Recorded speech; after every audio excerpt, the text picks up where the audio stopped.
C'est basque. Zioten puripurian. Que monde, que pensez-vous, ma chère? Ils sont capables de tout, de meilleur comme de pire. Et là, c'est le meilleur, je crois. Extraordinaire. Ampurusa askatuz begia borobiltzen zitzaizkien. Etxearen eta gaznaren arteko lotura gorapatzen aditzean. Aurrak zioen irakasleak gazna ume bilduzeak alabaina.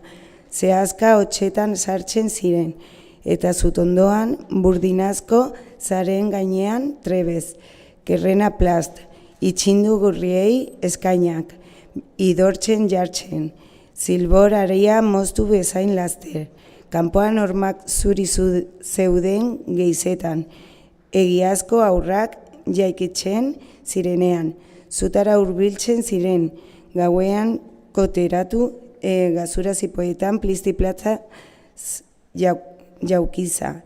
Jakintxuak bereari ekiten ziola, gure haurtxaroko gertakariak zerabilzkidan gogoan. Unkidura kutunen mugetan mulgirtzen nintzen.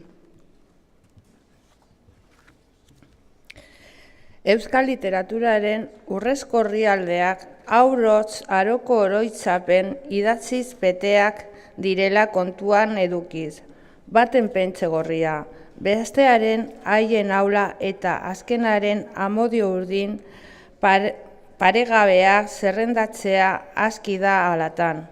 Uste dut, adinean zoitzen noan einean alor horretako kolko errastuaren inarrostea zilegi zaidala eni ere. Neure memoria ez da ordea.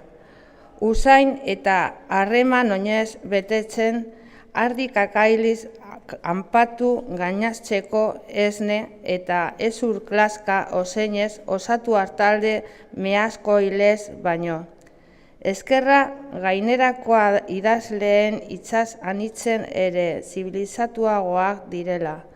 Dena bezperateko inzentzu urrin eta amarekiko maitasun zutzu.